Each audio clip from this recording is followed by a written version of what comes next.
I would now like to ask Victoria Ingalls, Professor of Biology, Leonard S. Schleifer, Founder, President, and CEO of Regeneron Pharmaceuticals, and Ross Morey, Chair of the Marist Board of Trustees, to please come forward. Professor Ingalls will read the citation honoring our speaker, and the academic hood will be placed by Mr. Morey.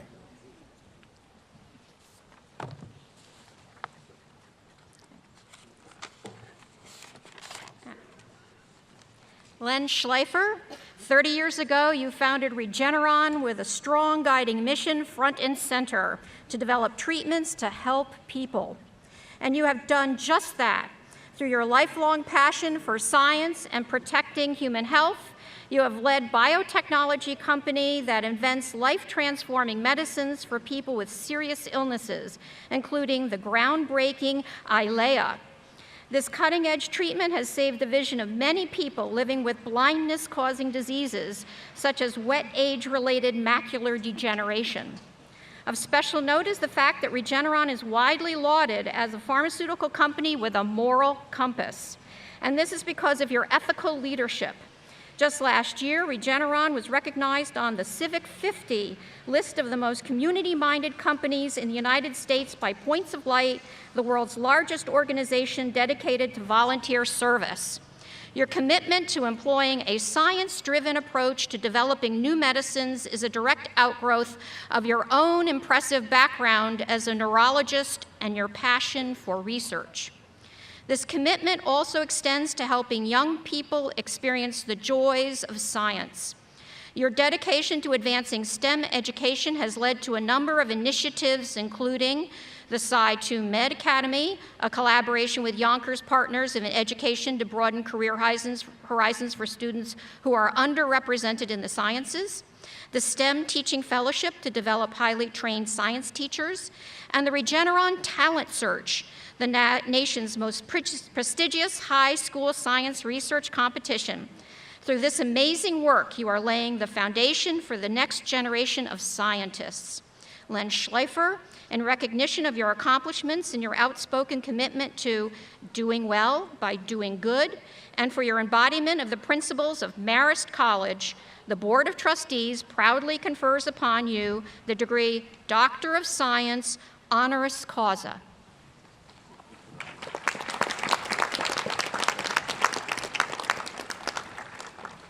And just the official part, Len, by the powers vested in me by the Regents of the State of New York and the Board of Trustees of Marist College, I hereby bestow upon you the degree of Doctor of Science, honoris causa, with all the rights and privileges pertaining thereto. Congratulations.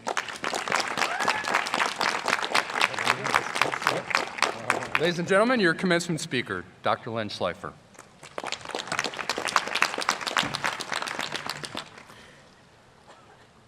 Thank you very much, President Yellen, Professor Ingalls, the faculty of Marist, parents, and most of all, thanks and congratulations to the graduates. A very special congratulations to Amanda Sage, today's valedictorian. I am honored and humbled to be your commencement speaker. In truth, I'm also quite nervous about doing a good job. This morning at our breakfast table, my wife and I were both deeply engrossed on what we were about to face today. I, of course, was thinking about my speech. Who knew I'd have to follow that brilliant speech by Senator Schumer? Harriet, my wife of 44 years, was busy. Yes, that deserves a round of applause. She was preparing to lead our synagogue's congregation in the Sabbath prayers for the first time, so she had little time to help me prepare my speech. Not wanting to disturb her, but being a bit excited and hoping for a few words, just a few words of encouragement, I said to her, Harriet, in your wildest dreams, did you ever imagine that I would be giving a speech, to the commencement speech to Marist College in front of 200,000-300,000 people? She looked up for just a second from her prayer book and she said, sweetheart, you're not in my wildest dreams. And with that, she sent me on my way to Poughkeepsie from Chappaqua. Some of you might be wondering, what in the world is my connection to Marist? I did graduate from Cornell, and there is the restored Cornell boathouse on campus. I can barely swim, and I have nothing to do with boating. My connection to Marist stems from my having the good fortune of serving with your President Emeritus, Dennis Murray, as co-chair of Governor Cuomo's Regional Economic Development. At the time we served together, President Murray was one of the longest-serving college presidents in the United States and one of the most accomplished. It was a great pleasure serving with President Murray, and I hope he won't regret, in about 10 minutes, of introducing me to Marist. Thank you, President Emeritus Murray. Now, you don't have to lean over to the person to your left and right, who is this guy and why is he speaking? I'm going to tell you. Some of you know I'm the founder and CEO of Regeneron Pharmaceuticals. Regeneron is a large biotechnology company located just a short drive south of Marist College. And in the hopes that you might find it both informative and inspiring, I'd like to tell you a little bit about my journey at Regeneron, from a raw startup to a global company with 6 approved medicines, making a difference in the lives of hundreds of thousands, and that's not an exaggeration, lives of hundreds of thousands of people around the world, with 7,000 employees and a market capitalization of over $30 billion. Yeah, wow, I have trouble imagining that. But before we get to my story, I want to give you one last history lesson, for those of you who maybe didn't get this, before you graduate. This lesson's important because it sets the foundation upon which my entrepreneurial efforts and most entrepreneurial efforts in this country are based. As all of you know, the Constitution is the blueprint for how was the blueprint and still is the blueprint, for how this newly independent nation would govern itself. And of course, the Constitution has many important aspects, such as the checks and balances of a 3-part government composed of a legislative branch, an executive branch, a judicial branch. It has a Bill of Rights and all sorts of things. But I'm willing to wager that few of you know that right there in the Constitution, Article 1, Section 8, where the powers of Congress are delineated, is something quite remarkable. Sandwiched right in between Congress's right to levy taxes and Congress's right to declare war is the power of Congress to promote the useful arts and sciences by granting patents. You may ask, what on earth are our founding fathers thinking about when they put the power to grant patents in the Constitution? I believe they were setting the stage for our country to be built by risk takers, by entrepreneurs. And they realized that they needed to be certain that the proper rewards for risk takers and innovators would be available. They realized that incentives matter. I believe they were right. And our great nation was indeed built in part by great innovators and inventors. In fact, we had a president of the United States get a patent for an invention. Anybody care to guess which president? Not which president didn't, but which president did get a patent? It happens to be only one. It was my favorite president, Abraham Lincoln. And he received a patent for a way to get riverboats that had run aground back into the channel. Lincoln never commercialized his invention, never made a nickel on it, but he did say something quite remarkable about our incentive-based system that was in our Constitution. Lincoln said, "It provides the fuel of interest to the fire of genius." The fuel of interest to the fire of genius. I believe this uniquely American attitude about incentivizing and rewarding innovation is what has provided the background and fertile soil for many entrepreneurs, including myself. With that background, let me spend a few minutes telling you about 3 aspects of my entrepreneurial journey. For efficiency, I will divide the story into 3 equal parts: risk, failure, and reward. In truth, the story is a lot more about risk and failure than it is about reward, which is what we spent most of the first 30 years of Regeneron's history doing. As you will hear, the rewards came very late. I know everyone thinks of entrepreneurs as overnight successes, but that couldn't be further from the truth in my case. unless you consider 30 years as an overnight success. And along the way, I hope to tell you the value of passion, persistence, and partnership from my own personal perspective. Let's start with risk. I grew up in Queens, the son of a sweater manufacturer and homemaker. My father always told my brother and me many times over that education would be our weapon to fight the world with. So I took education in school very seriously. I did well in school, and I kept getting more and more educated. I went to college at Cornell and followed that with a 7-year stint at the University of Virginia, where I earned both a PhD and MD degree. I went on for more education and did a 4-year internship and residency to become a fully educated and certified neurologist. All that education meant that I was nearly 30 years old when I took my first real job as an assistant professor of neurology at Cornell Medical Center and began caring for patients. And with all that education, you should notice that my story, and I believe your story, is a bit different from other entrepreneurs, such as those glorified dropouts, Gates, Jobs, Zuckerberg. The closest thing they ever came to experiencing what you're about to receive is the honorary degree they got for giving some commencement speech. You and I earned our degrees, nothing honorary about it, so congratulations. After the first few years at my job and having passed the unimaginable, and it'll happen to you, the unimaginable old age of 30, I started to think about what I really wanted to do for the rest of my life. My passion was to do well in the world by doing good, another of my dad's oft-repeated expressions. And it seemed as though I might not be headed in the direction I wanted to go. I was reading about this newly minted industry called biotechnology and thought that perhaps I could start a new company that might be able to do what wasn't possible then and try to regenerate neurons. And the thought was that doing this in a startup would allow me to be untethered from the constraints of academia, from the caps, the gowns, and assemble lots of human and capital resources. Hence, Regeneron, regenerating neurons, was born. And here comes the risk part.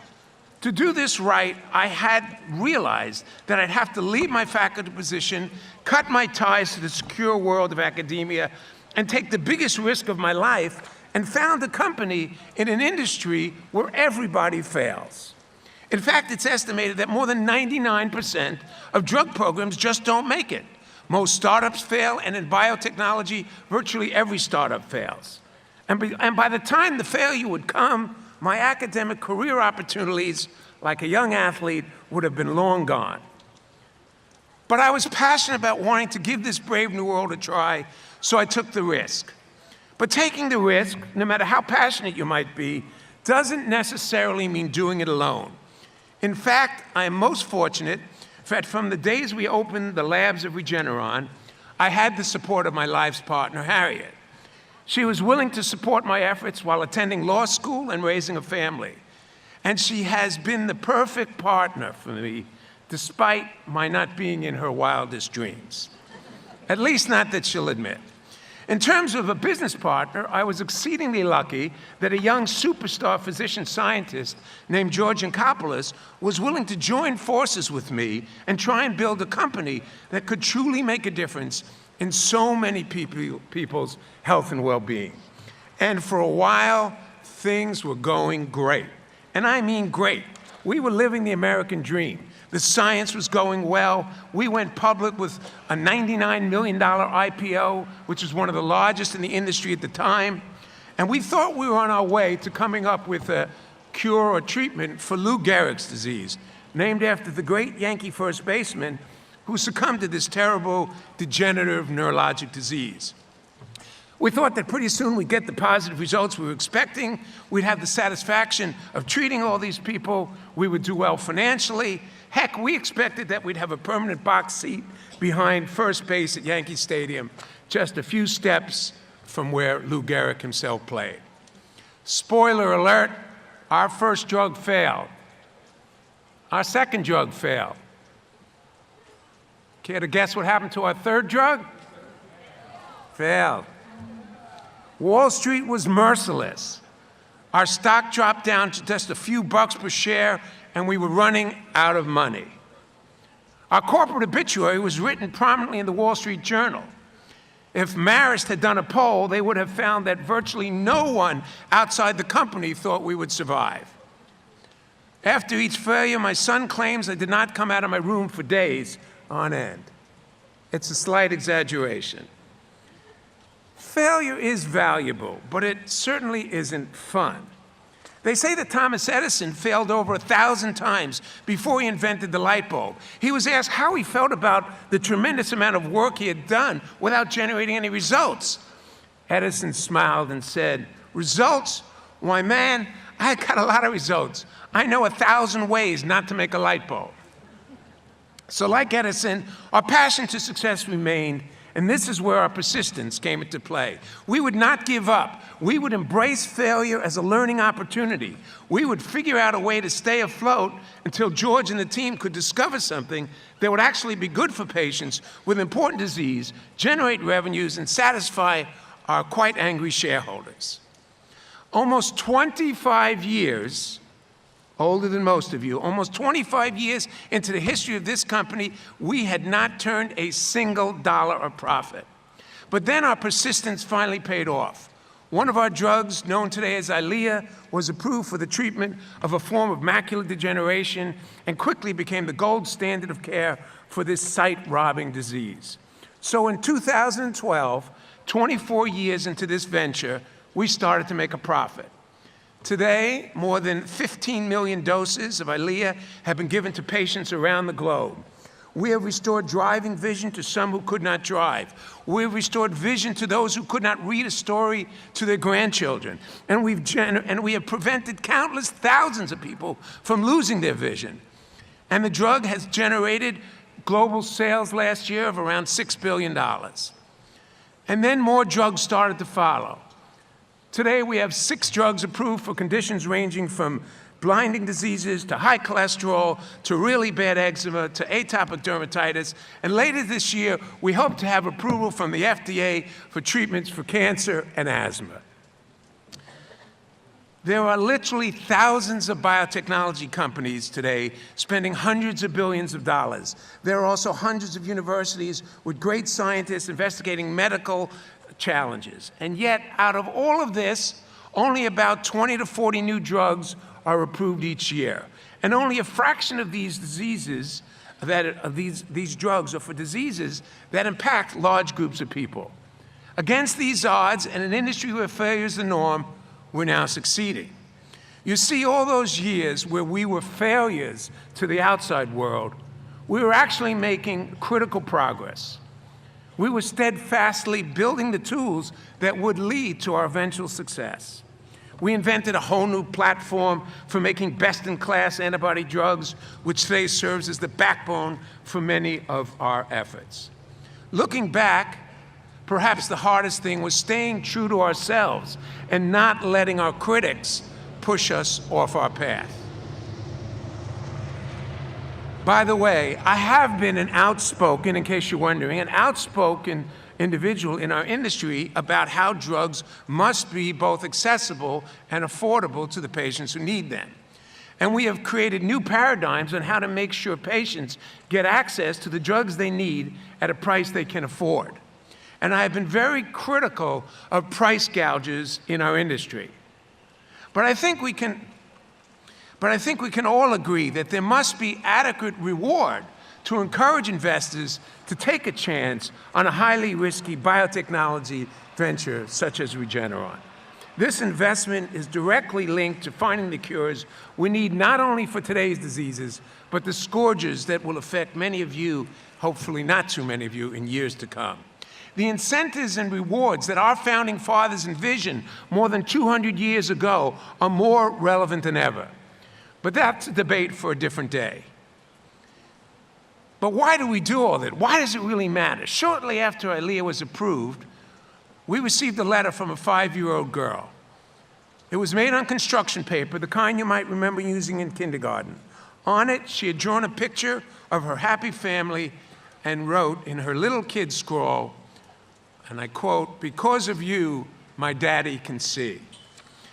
This is why we do what we do. This is why the passion, the partnership, the persistence, and the long years matters. Over the years, we have heard from hundreds of patients and families who have taken our medicines on how it has transformed their lives. And this is the true proof point of our venture. And I believe we've done things in a way that we can all be proud of. We've been consistently ranked as the #1 employer in our industry, and we've worked to give back to the next generation.